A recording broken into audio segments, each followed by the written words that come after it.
Bismillahirrahmanirrahim. Assalamualaikum warahmatullahi wabarakatuh. Alhamdulillah wa syukrulillah. Wassalatu wassalamu ala rasulillah. Amma ba'd. Rabbi surah li sadri wa yasir li amri wa hlul 'uqdatam min lisani yafqahu qawli. Alhamdulillah pada pertemuan kali ini kita berjumpa kembali. Insya Allah akan belajar bersama tentang lanjutan dari perencanaan pembelajaran PAI. Hari ini kita akan belajar bersama tentang bagaimana sih desain evaluasi pembelajaran. Mari kita mulai belajar kita bersama dengan membaca basmalah. Bismillahirrahmanirrahim. Di desain evaluasi pembelajaran yang akan kita bahas pada pertemuan kali ini adalah bagaimana pertama tentang prinsip-prinsip dari evaluasi pembelajaran itu sendiri. Yang kedua, kita akan membahas bersama tentang bagaimana teknik evaluasi pembelajaran. Yang ketiga, tentang apa sih fungsi dari evaluasi pembelajaran. Yang keempat, apa tujuan dari evaluasi pembelajaran. Dan yang kelima, bagaimana langkah-langkah dalam evaluasi pembelajaran. Nah, yang pertama, sebelum kita masuk ke prinsip evaluasi pembelajaran, bahwa kita bisa ketahui bersama di dalam perencanaan atau desain pembelajaran itu eh, atau rancangan ada rancangan evaluasi pembelajaran. Nah, rancangan evaluasi ini merupakan hal yang sangat penting. Kenapa sangat penting untuk dikembangkan? Karena melalui evaluasi yang tepat, maka kita dapat menemukan efektivitas dari program dan keberhasilan siswa melaksanakan kegiatan pembelajaran. Sehingga informasi kegiatan evaluasi seorang desainer ini, desainer pembelajaran itu dapat mengambil keputusan nantinya. Apakah program pembelajaran yang dirancang itu perlu diperbaiki atau tidak? Bagian-bagian yang mana yang dianggap memiliki kelemahan sehingga perlu perbaikan. Maka evaluasi ini merupakan salah satu komponen sistem pembelajaran pada khususnya dan sistem pendidikan pada umumnya.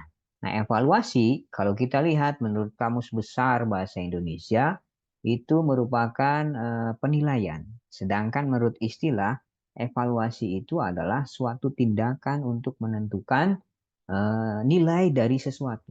Nah, desain evaluasi kalau desain evaluasi itu merupakan suatu kondisi dan prosedur yang diciptakan oleh evaluator untuk mengumpulkan data. Kebanyakan pendidik ketika mendengar istilah evaluasi itu akan mengarah langsung kepada desain penelitian yang sudah umum seperti desain pretest dan desain post-test gitu. Padahal istilah evaluasi ini harusnya dimaknai dalam konteks yang lebih besar. Suatu sistem yang berisi banyak di dalamnya komponen yang saling berinteraksi dan dikembangkan serta diimplementasikan sehingga kemudian tercapai kelengkapan instruksional tujuan pembelajaran. Nah, desain pembelajaran merupakan prinsip-prinsip penerjemahan dari pembelajaran dan instruksi ke dalam rencana-rencana untuk bahan-bahan aktivitas-aktivitas instruksional. Kalau kita merujuk kepada pendapatnya ada tokoh staf Lieberman, itu ia mengatakan bahwa evaluasi itu merupakan sebuah proses mengembangkan, kemudian memperoleh dan menyajikan informasi yang berguna untuk merumuskan suatu alternatif keputusan. Nah, sementara Zainul dan Nasution ia mengatakan bahwa evaluasi itu diperoleh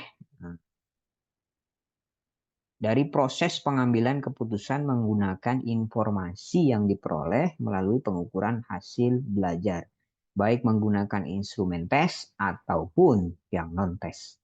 Sementara Ari Kunto mengatakan bahwa evaluasi itu adalah serangkaian kegiatan yang ditujukan untuk mengukur keberhasilan program pendidikan. Nah, dari beberapa definisi di atas, maka kita bisa definisikan sendiri bahwa evaluasi itu merupakan sebagai suatu proses sistematis untuk menentukan atau membuat keputusan sampai mana tujuan-tujuan itu dicapai. Nah, itu evaluasi. Nah, di dalam evaluasi ini pertama, dia memiliki prinsip. Kenapa prinsip diperlukan? Nah, prinsip diperlukan sebagai pemandu di dalam kegiatan evaluasi pembelajaran. Oleh karena itu, evaluasi ini dapat dikatakan terlaksana dengan baik apabila di dalam pelaksanaannya senantiasa berpegang pada prinsip-prinsip berikut ini. Pertama, prinsipnya adalah kontinuitas. Artinya bahwa eh, evaluasi ini tidak hanya merupakan kegiatan ujian semester saja atau kenaikan saja, tetapi harus dilaksanakan secara terus-menerus, continue, terus-menerus, berkesinambungan. Untuk apa? Untuk mendapatkan kepastian nantinya terhadap sesuatu yang diukur di dalam kegiatan belajar mengajar dan mendorong siswa nantinya untuk belajar mempersiapkan dirinya bagi kegiatan pendidikan selanjutnya. Itu prinsip yang pertama. Yang kedua, ada prinsipnya dalam evaluasi pembelajaran ini adalah prinsip komprehensif, artinya keseluruhan. Komprehensif ini keseluruhan. Seluruh segi kepribadian murid yang dievaluasi itu. Semua aspek tingkah laku, keterampilan, kerajinan adalah bagian-bagian yang ikut dites. Karena itu, maka item-item tes harus disusun sedemikian rupa sesuai dengan aspek tersebut sehingga bisa mengukur aspek kognitif, afektif, dan psikomotorik. Aspek pengetahuan, kemudian sikap, dan bagaimana keterampilan. Yang ketiga, prinsip dari evaluasi pembelajaran adalah ada prinsipnya objektivitas. Prinsip objektivitas artinya bahwa eh, objektif di sini menyangkut bentuk dari penilaian hasil, yaitu bahwa pada penilaian hasil tidak boleh kita memasukkan faktor-faktor subjektif karena kedekatan, misalkan si siswanya adalah apa saudara kita, kita kasih nilainya lebih. Nah, itu tidak boleh itu di dalam evaluasi faktor perasaan, faktor hubungan antara pendidik dengan anak didik ini tidak boleh di apa namanya di apa ya menjadi penghalang dari prinsip evaluasi pembelajaran. Maka prinsip yang ketiga ini harus objektif. Artinya dinilai sesuai dengan kemampuannya dia. Nah, tidak ada faktor-faktor lain yang mempengaruhi. Contoh misalkan karena saudaranya dan lain. Nah, yang keempat, prinsip dari evaluasi pembelajaran adalah evaluasi ini harus menggunakan alat pengukur yang baik. Evaluasi yang baik tentunya menggunakan alat pengukur yang baik pula. Alat pengukur yang valid. Evaluasi ini harus dilaksanakan juga dengan sungguh-sungguh. Nah, kesungguhan ini dapat kita lihat dari mana? Kita lihat dari niat guru, kemudian minat yang diberikan di dalam penyelenggaraan tes, bahwa pelaksanaan evaluasi ini semata-mata untuk kemajuan anak didik. Dan juga kesungguhan itu nantinya diharapkan dari semua pihak yang terlibat dalam kegiatan belajar mengajar. Nah, bukan sebaliknya. Nah, setelah kita mengetahui ada 4 prinsip dari evaluasi pembelajaran, selanjutnya bagaimana teknik evaluasi pembelajaran? Teknik evaluasi pembelajaran setidaknya ya, kalau kita lihat istilah teknik ini bisa diartikan sebagai alat. Alat jadi teknik ini berarti alat yang digunakan di dalam melakukan kegiatan evaluasi. Di dalam hal evaluasi, itu sekolah diberikan wewenang untuk melakukan evaluasi, khususnya evaluasi yang dilakukan secara internal. Nah, evaluasi internal ini atau sering juga disebut dengan evaluasi diri, itu dilaksanakan oleh warga sekolah untuk memantau bagaimana proses pelaksanaan dan mengevaluasi hasil dari program-program yang telah dilaksanakan. Di dalam konteks evaluasi hasil proses pembelajaran di sekolah, itu dikenal ada dua macam teknik, yaitu teknik tes. Maka evaluasi dilakukan dengan jalan menguji peserta didik. Nah, sedangkan ada teknik non-tes yang kedua. Nah, maka evaluasi dilakukan dengan tanpa menguji peserta didik. Bagaimana pertama tentang teknik tes?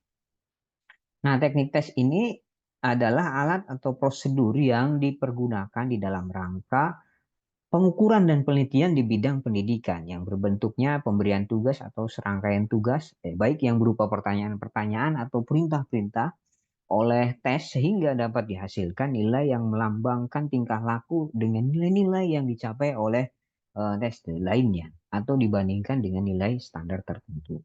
Nah, ditinjau dari segi yang dimiliki oleh tes, sebagai alat pengukur perkembangan belajar peserta didik, maka tes itu dibedakan menjadi ada empat, ada tiga golongan. Pertama, ada namanya tes diagnostik. Tes diagnostik ini adalah tes yang digunakan untuk mengetahui kelemahan-kelemahan siswa. Sehingga berdasarkan kelemahan-kelemahan siswa tersebut, dapat dilakukan pemberian perlakuan yang tepat. Gitu. Tes diagnostik. Nah, tes ini hari ini sangat populer di dalam kurikulum Merdeka, contohnya ya, mendiagnosa. Nah, bagaimana minat dan bakat siswa, mendiagnosa gaya belajar siswa. Nah, itu dilakukan di kurikulum Merdeka sebelum memulai pembelajaran. Artinya, guru mendiagnosa dulu siswa ini bagaimana sih gaya belajarnya, audio kah, visual kah, atau audio visual, atau minat dan bakatnya lebih condong kemana. Nah, itu ada tes diagnostik atau untuk mengetahui kelemahan-kelemahan siswa. Sehingga nanti bisa apa yang harus dilakukan oleh guru. Yang kedua ada tes formatif. Nah, tes formatif ini adalah tes yang bertujuan untuk mengetahui sudah sejauh mana peserta didik ini telah terbentuk sesuai dengan tujuan pengajaran yang telah ditentukan setelah mereka mengikuti proses pembelajaran dalam jangka waktu tertentu. Nah, ini ada tes formatif dalam proses pembelajaran. Yang ketiga ada tes sumatif. Tes sumatif ini tes hasil belajar yang dilaksanakan setelah sekumpulan satuan program pengajaran selesai diberikan di sekolah. Dan di sekolah tes ini dikenal dengan ulangan umum, di mana hasilnya digunakan untuk mengisi nilai raport atau mengisi surat tanda tamat belajar atau ijazah. Gitu. Ini ada tes sumatif yang dilakukan di akhir semester biasanya kalau ini ya. Nah, penilaian akhir semester itu merupakan tes sumatif atau di akhir tahun menentukan kenaikan kelas itu ada tes sumatif. Kalau formatif, tes-tes yang dilakukan ketika dalam proses pembelajaran. Ya. Kemudian yang kedua ada teknik dari evaluasi pembelajaran ini ada teknik non-tes. Non-tes ini ada 5, ada rating scale, ada questionnaire, ada wawancara, kemudian ada observation, dan riwayat hidup. Nah, pertama ada rating scale. Rating scale itu apa sih? Ini kita bisa menggunakan skala, menggambarkan suatu nilai yang berbentuk angka terhadap sesuatu hasil pertimbangan. Ya. Yang kedua ada kuesioner. Kuesioner ini atau angket bahasa lainnya, sebuah daftar pertanyaan yang harus diisi oleh orang yang akan diukur atau responden.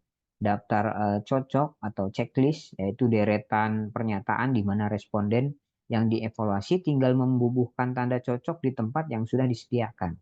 Setuju, sangat setuju, setuju, misalkan ya, ragu-ragu, tidak setuju, sangat tidak setuju, misalkan itu dengan angket untuk mengetahui sikap, skala sikap gitu ya. Bisa. Atau yang ketiga dengan wawancara. Wawancara ini ya interview. Metode cara yang digunakan untuk mendapatkan jawaban dari responden dengan jalan tanya jawab yang sepihak gitu. Wawancara. Yang keempat ada dengan observation atau pengamatan. Suatu teknik yang dilakukan dengan cara mengadakan pengamatan secara teliti serta pencatatan secara sistematis. Kita mengamati misalkan perubahan tingkah laku siswa, nah, itu bisa dengan observasi.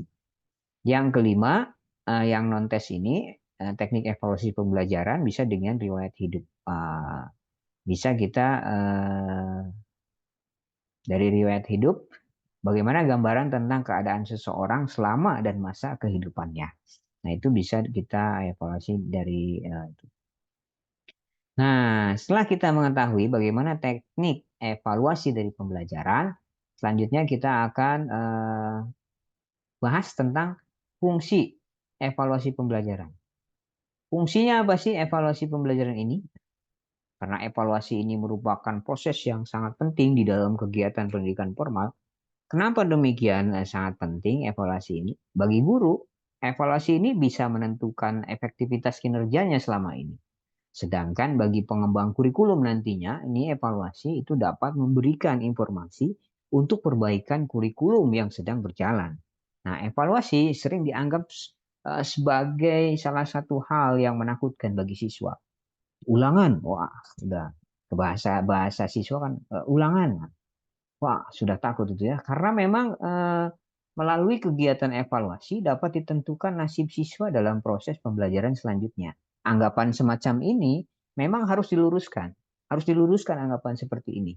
Evaluasi mestinya dipandang sebagai sesuatu yang wajar, yakni sebagai suatu bagian yang integral dari suatu proses kegiatan pembelajaran. Maka dengan demikian mestinya evaluasi ini dijadikan kebutuhan oleh siswa. Bagaimana siswa ini butuh evaluasi sebab dengan evaluasi siswa akan tahu tentang keberhasilan pembelajaran yang dilakukannya. Ada beberapa fungsi dari evaluasi ini.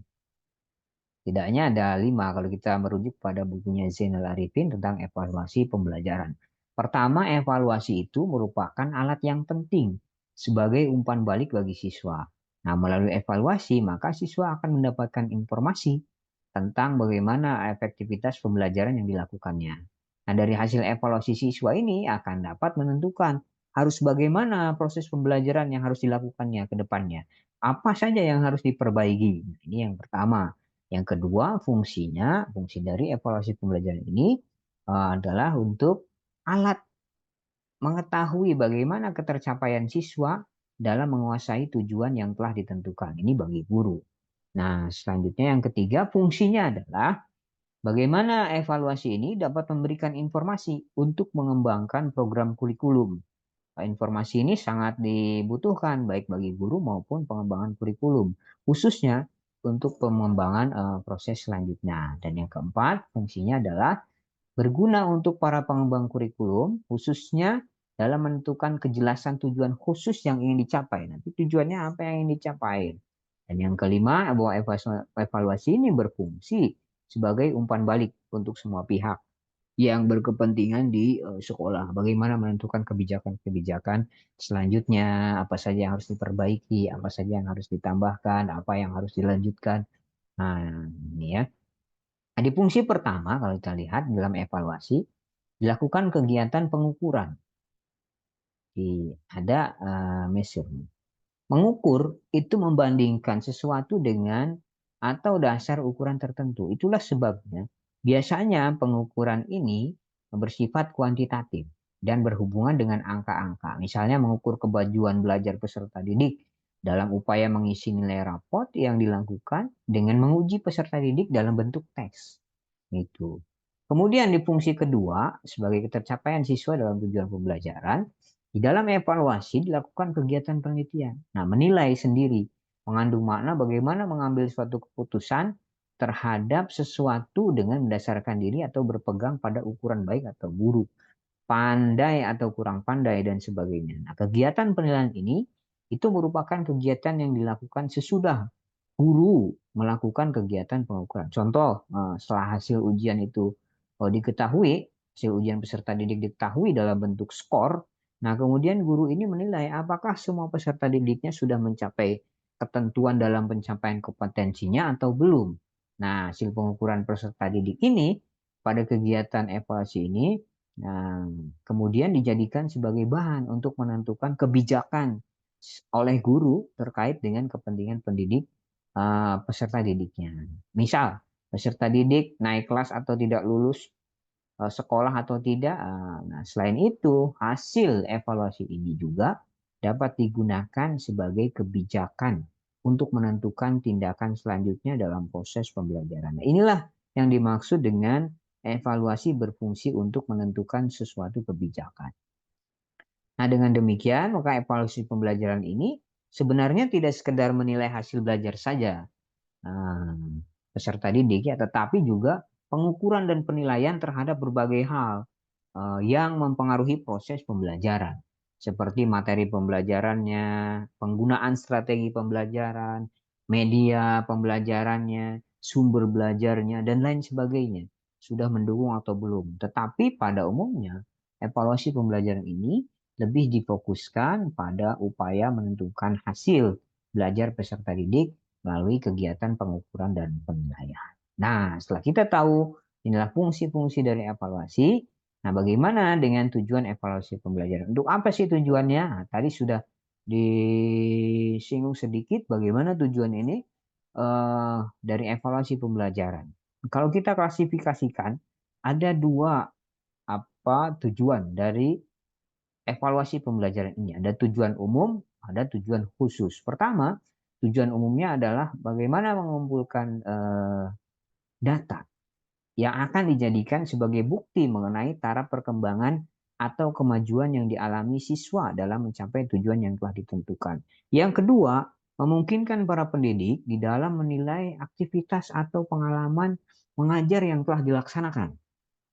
Yang ketiga, bisa mengetahui bagaimana tingkat efektivitas dan dari metode-metode mengajar yang telah dipergunakan tadi. Nah, itu tujuan umumnya. Bisa ada tiga tujuan. Bagaimana data bukti perkembangan siswa, bagaimana menilai aktivitas mengajar, dan efektivitas metode mengajar. Sudah efektif atau belum. Nah, kemudian ada juga tujuan evaluasi pembelajaran ini secara khususnya. Kegiatan evaluasi ini bisa bertujuan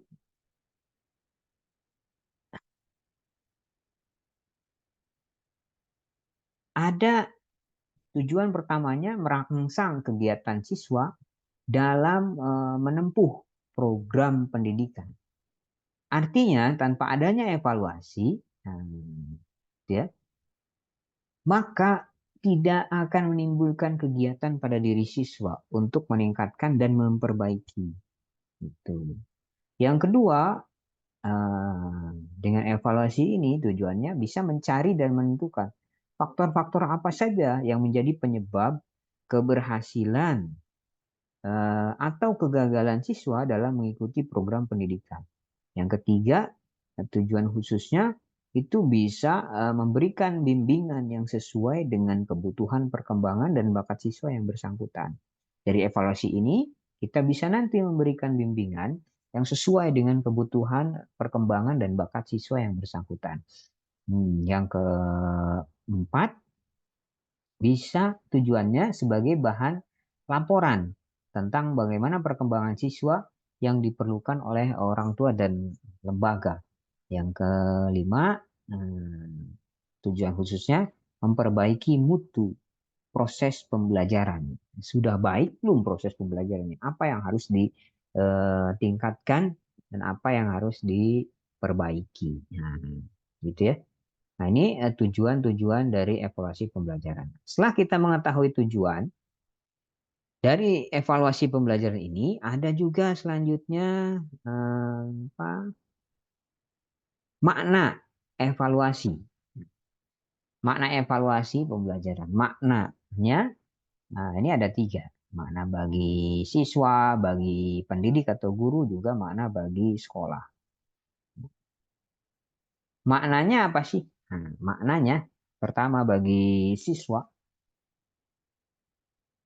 itu dapat diketahui tekad kesiapan siswa. Apakah ia sudah sanggup menduduki jenjang pendidikan tertentu atau belum dengan evaluasi ini.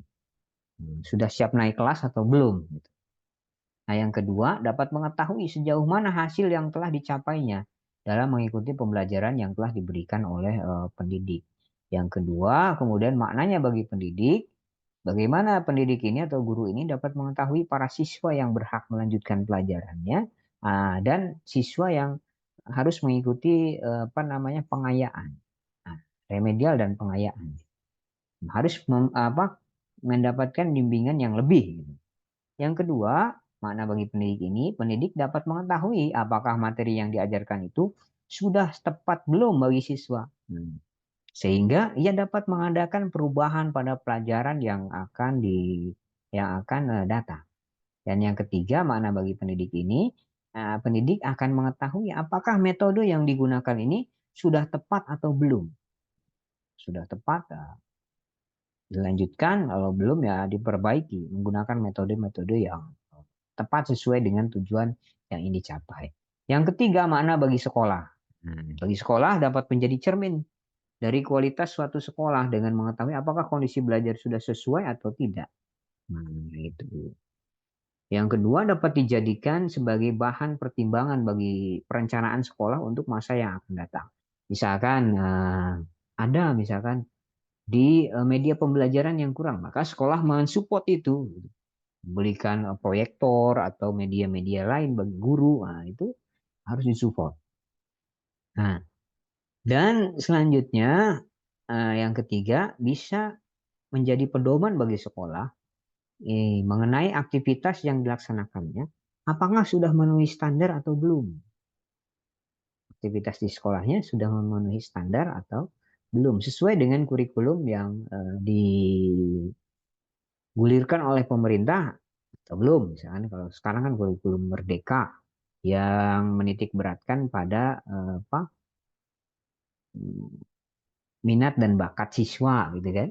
Juga gaya belajar siswa itu harus dipenuhi. Ada yang gaya belajar visual, ada yang belajar yang lebih condong ke apa audio, ada juga yang audio visual. Nah, itulah makna evaluasi bagi peserta didik, bagi guru dan bagi sekolah. Nah, terakhir, bagaimana langkah-langkah evaluasi pembelajaran? Langkah-langkahnya ada berapa tahap ini? Ada 3 tahap langkah-langkah pembelajaran. Pertama, ada tahap persiapan. Ini di dalam bukunya Sumeti dan Asra.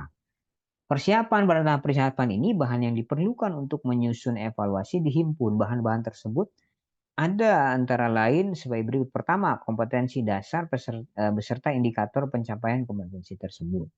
Yang kedua, ruang lingkup dan sistematika materi pembelajaran yang harus disiapkan. Yang tadi pertama kompetensi dasar beserta indikator. Apa yang ingin dicapai, gitu kan. Kompetensi apa yang ingin dicapai, dan indikatornya apa saja untuk mencapai kompetensi-kompetensi itu. Itu harus ditentukan. Si anak misalkan bisa sholat, kompetensi dasarnya, ya menggerakkan sholat dengan baik. Nah, indikatornya dia bisa ruku dengan baik, berdiri dengan baik, dan lain-lain, gitu ya. Ruku dengan baik, posisinya dengan baik. Nah, yang kedua, ruang lingkup dan sistematika materi. Apa saja materi ruang lingkup dan sistematika materi yang disampaikan, ruang lingkupnya apa saja? Kalau tadi tentang gerakan sholat, ya ruang lingkup dan sistematika materinya ya mulai dari takbiratul ihram misalnya. Sistematika materinya bagaimana? Nah, yang ketiga, kisi-kisi evaluasi pembelajaran berdasarkan materi pembelajaran. Guru membuat kisi-kisi evaluasi pembelajaran berdasarkan materi pembelajaran. Kisi-kisinya apa saja. Gitu. Yang keempat, menuliskan butir-butir soal. Kemudian setelah dari kisi-kisi itu ya kita buat butir-butir soal dengan bentuk sebagaimana yang dirancang di dalam kisi-kisi. Di bab 1 apa saja yang ingin diuji. Tadi tentang gerakan sholat, mana saja gerakan yang akan diuji misalkan ya. Nah, itu dibuat kisi-kisinya. Juga setelah buat kisi-kisi nanti baru kita tulis butir-butir soal. Itu akan lebih mudah. Yang kelima, jika diperlukan, maka soal ini perlu diuji sebelum diperbanyak sesuai dengan kebutuhan, tingkat kesukarannya, reliabilitasnya, atau validitasnya. Nah, setelah di tahap persiapan, kemudian tahap kedua ada tahap pelaksanaan. Nah, melaksanakan evaluasi pembelajaran ini harus disesuaikan dengan maksud dan tujuan tertentu. Contoh, evaluasi formatif itu dapat dilaksanakan setiap kali selesai dilakukan proses pembelajaran terhadap satu unit pelajaran tertentu, satu bab misalnya. Nah, itu evaluasi formatif. Kita bisa atau ulangan harian itu juga menjadi evaluasi formatif. Sementara kalau evaluasi sumatif itu dilakukan pada akhir program. Apakah di akhir semester atau di kelas akhir atau ujian akhir gitu ya, nanti ujian sekolah. Kalau sekarang sudah tidak lagi ujian nasional. Nah, sedangkan evaluasi diagnostik itu dilaksanakan sesuai dengan kondisi dan kebutuhan peserta didik. Nah, itu di tahap pelaksanaan. Yang ketiga, terakhir, ada tahap pemeriksaan. Di tahap pemeriksaan ini bagaimana dilakukan penentuan dan pengolahan angka atau skor melalui kegiatan koreksi. Nah, di dalam mengoreksi hasil pekerjaan peserta didik, seharusnya guru ini membuat dan menggunakan kunci jawaban, baik untuk evaluasi dengan tes objektif maupun dengan tes uraian. Hal ini di samping untuk mempermudah pemeriksaan, juga untuk menghindari unsur subjektif di dalam memberi angka. Nah, angka yang diperoleh, nah ini dari hasil pemeriksaan masih dalam bentuk angka mentah. Agar angka ini masak menjadi angka yang terjabar, itu dapat diperoleh, maka perlu dilakukan pengolahan dengan menggunakan aturan-aturan tertentu biasanya. Nah, jadi kita buat nih di tahap pemeriksaan ini, kita buat penentuan pengolahan angka atau skor melalui kegiatan koreksi ini, kita punya kunci jawaban, juga kita punya ya nanti skornya berapa, konversi skornya itu agar jelas dalam memberikan nilai mengolah angka atau skornya di dalam kegiatan pemeriksaan. Itulah langkah-langkah evaluasi pembelajaran menjadi penutup di pembahasan kita kali ini. Nah, mudah-mudahan desain dari evaluasi pembelajaran ini nah, kita bisa pahami dengan baik dan kita bisa terapkan di dalam kegiatan belajar mengajar kita, sehingga kita bisa eh, menentukan evaluasi ini, melakukan evaluasi ini dengan objektif dan tidak subjektif. Dan kita menjadi guru-guru yang baik dan profesional. Terima kasih. Mudah-mudahan apa yang kita pelajari bermanfaat. Mohon maaf atas segala kesalahan. Mari kita tutup bersama dengan alhamdulillah. Alhamdulillahirabbil alamin dan doa kifaratul majlis. Subhanakallahumma wa bihamdika asyhadu an la ilaha illa anta astaghfiruka wa atubu ilaik. Akhirul kalam. Assalamualaikum warahmatullahi wabarakatuh.